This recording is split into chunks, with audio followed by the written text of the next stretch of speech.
Leave Iran now.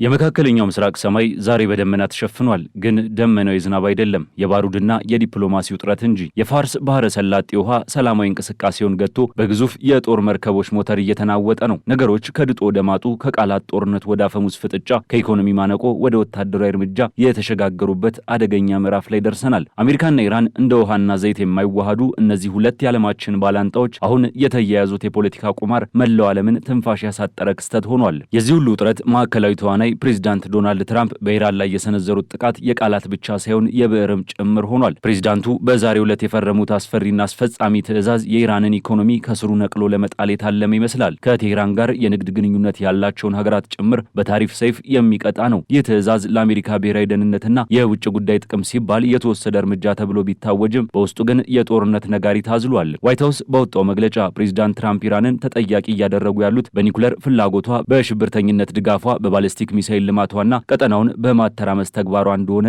በግልጽ አስፍረዋል። ይህ የኢኮኖሚ ማዕቀብና የታሪፍ ጫና ዝም ብሎ የመጣ ሳይሆን ኢራን እጇን በካቴና ካላስገባች የከፋ ዋጋ እንደምትከፍል የሚያሳይ የአሜሪካ የጡንቻ ማሳያ ነው። ፕሬዝዳንቱ ይህንን ትዕዛዝ እንዳስፈላጊነቱ ሊያሻሽሉት ወይም ሊያላሉት እንደሚችሉ ቢገልጹም ይህ የሚሆነው ግን ቴህራን ነጭ ባንዲራ አውጥታ ከዋሽንግተን መስመር ጋር ስትሰለፍ ብቻ መሆኑን ትዕዛዙ ግልጽ አድርጎታል። በዋሽንግተንና በቴህራን መካከል ያለው ድልድይ ከተሰበረ ሰንበትበት ብሏል። አሁን ግን በገደል ጠርዝ ላይ ሆኖ እየተፋጠጡ ይገኛሉ። የዚህ ፍጥጫ የመጨረሻው ማስጠንቀቂያ ደወል ደግሞ የተሰማው ከአሜሪካ ቨርቹዋል ኤምባሲ ነው። መልእክቱ አጭር፣ ግልጽና አስፈሪ ነው። በኢራን ምድር ያላችሁ የአሜሪካ ዜጎች ሆይ አሁኑኑ ነፍሳችሁን አውጡ የሚል። ይህ ተራ የጉዞ ማሳሰቢያ አይደለም። ይህ የጦርነት ዋዜማ አዋጅ ነው። እግሬ አውጪኝ ተብሎ ሊሰየም በሚችል በዚህ የአሜሪካ የመጨረሻ ደወል ዜጎች ያለምንም መዘግየት ሀገሪቱን ለቀው እንዲወጡ ታዘዋል። ይበልጥ የሚያስደነግጠውና ጉዳዩን የሞት ሽረት የሚያደርገው ደግሞ ዜጎች በሚወጡበት ወቅት ከመንግስት ምንም አይነት ድጋፍ እንዳይጠብቁ የሚለው ሐረግ ነው። ይህ ምን ማለት ነው? አሜሪካ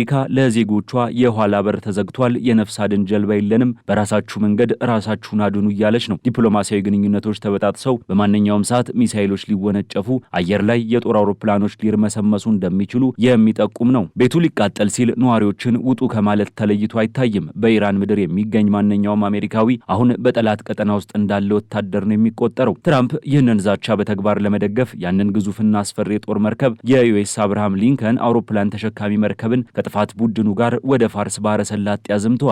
ይህ መርከብ ተራ መርከብ አይደለም። በላዩ ላይ ዘመናዊ የጦር ጀቶችን፣ ሚሳኤሎችንና በሺዎች የሚቆጠሩ ወታደሮችን የያዘ ተንሳፋፊ የጦር ምሽግ ነው። መርከቡ የባህሩን ሞገድ እየሰነጠቀ ወደ ኢራን ደጃፍ ሲጠጋ መልእክቱ ለቴህራን ገዢዎች ግልጽ ነው። ከተነኮሳችሁ የምታዩት እሳት እንጂ ውሃ አይሆንም። ይህ የአውሮፕላን ተሸካሚ መርከብ ብቻውን አይደለም። እንደ ንብ መንጋ የከበቡት አጥፊ የጦር መርከቦች አብረውታሉ። እነዚህ የብረት ዘንዶች ካለፈው ጥር ወር ጀምሮ በአካባቢው ሲያደቡ የቆዩ ቢሆንም አሁን ግን ትዕዛዝ ተሰጥቷቸው በተጠንቀቅ ቆመዋል። ይህ የኃይል እርምጃ ዝግጅት በዲፕሎማሲ ጠረጴዛ ላይ የሚፈታ ነገር እንደሌለና ቋንቋው ወደ የጉልበት ቋንቋ መቀየሩን ያመላክታል። አሜሪካውያን ከኢራን መውጣት ካልቻሉ የሚጠብቃቸው ጣፋንታ ጨለማ ሊሆን እንደሚችል ባለስልጣናቱ አልሸሸጉም።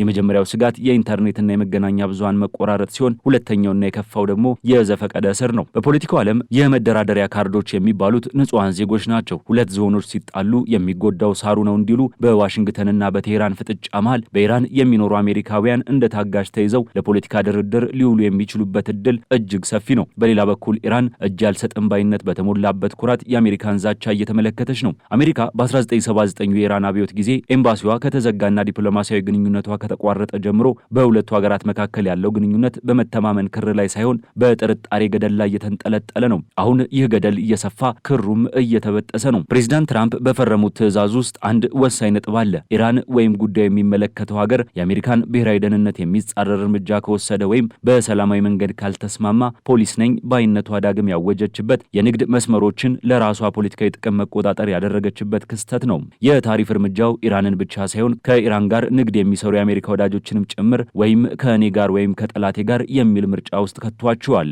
ይህ የኢኮኖሚ ጦርነት ከባሩድ ጦርነት ባልተናነሰ ሀገራትን እያንቀጠቀጠ ይገኛል። የዋይት ሀውስ መግለጫ እንደሚያመለክተው ቴሄራን በቀጠናው የምታደርገው እንቅስቃሴ ለአሜሪካ ስጋት ብቻ ሳይሆን ለወዳጆቿም እስራኤልና ሳውዲ አረቢያን ጨምሮ ትልቅ አደጋ ነው። የበረራዎች መሰረዝ፣ የባህር ላይ ግንቦች መታጠርና የኢኮኖሚ ታሪፍ ሰይፍ በተቀላቀለበት በዚህ ወቅት የሰላም ፀሐይ እየጠለቀች እንደሆነ ግልጽ ነው። አሜሪካ ዜጎቿን በራሳቸው አቅም ውጡ ማለቷ በዲፕሎማሲያዊ ቋንቋ እኛ ጦርነቱን ልንጀምር ነው፣ እናንተ ግን በመሃል እንዳትገቡ የሚል መልእክት አለው። ጦርነት ከተጀመረ ወይም ውጥረቱ ከናረ የንግድ አውሮፕላኖች የኢራንን ሰማይ እርግፍ አድርገው ይተዋሉ። ያኔ መውጫ በሮች ሁሉ ይዘጋሉ። በራሳችሁ መንገድ እንዲወጡ የተነገረውም ለዚህ ነው። ሰማዩ ሲዘጋ፣ ምድሩ ሲታጠር፣ ባህሩ በጦር መርከቦች ሲሞላ ለንጹሃን ዜጎች የሚተርፈው ጭንቀትና ሰቆቃ ብቻ ነው። የኢራን ምላሽ ምን ሊሆን ይችላል? ቴህራን እኛም የቆምነው በባዶ እግራችን አይደለም በሚል መንፈስ የሆርሙዝ የባህር ወሽመጥን ልትዘጋ እንደምትችል ፍንጭ ሰጣለች። የዓለም የነዳጅ አቅርቦት ደም ስር የሆነው ይህ ወሽመጥ ከተዘጋ የዓለም ኢኮኖሚ በሰከንዶች ውስጥ ሊሽመደመድ ይችላል። ትራምፕ ይህንን ያውቃሉ።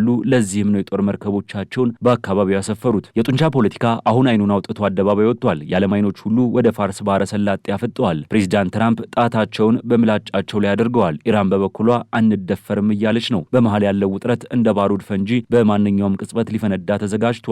አሜሪካ ለዜጎቿ የሰጠችው ማስጠንቀቂያ የዳር ተመልካች ትንታኔ ሳይሆን በውስጥ አዋቂዎች መረጃ ላይ የተመሰረተ የአደጋ ጊዜ ደወል ነው። ነገሮች ወደማይቀለበስበት ደረጃ ከመድረሳቸው በፊት የመጨረሻውን የሰላም ፀሐይ እየጠለቀች እንደሆነ የሚያሳይ ምልክት። የፋርስ ባህረ ሰላጤ እሳት እያለን የምንጠራው ይህ ክስተት ምናልባትም የ21ኛው ክፍለ ዘመን ትልቁን ወታደራዊ ግጭት ሊወልድ ይችላል። ትራምፕ የፈረሙት ወረቀት ብቻ አይደለም የቴሄራንን ዕጣ ፋንታ የሚወስን የሞትና የህይወት ሰነድ እንጂ። ኢራን በበኩሏ እስከ መጨረሻው እንፋለማለን የሚል ጽኑ አቋም ብታሳይም የአሜሪካ ኢኮኖሚ ማዕቀብ ግን የሀገሪቱን ህዝብ ወደ ማቅ ውስጥ እየከተተው ነው። በመጨረሻም ይህ የፖለቲካ ትኩሳት የት ያደርሰናል? የዲፕሎማሲው መስኮት ሙሉ በሙሉ ተዘግቷል ወይስ አሁንም ክፍት ነው? ትራምፕ ኢራን ጉልበቷን ካጠፈች ትዕዛዙን አሻሽላለሁ ማለታቸው ለቴሄራን የተሰጠ የመጨረሻ የንስሐ ጊዜ ይመስላል። ነገር ግን የፋርስ ኩራት ይህንን ይቀበላል ወይ የሚለው ትልቁ ጥያቄ ነው። ዓለም በጭንቀት ትንፋሿን ይዛ እየጠበቀች ነው። ከዚህ በኋላ የሚሆነውን ጊዜ ይፍታው።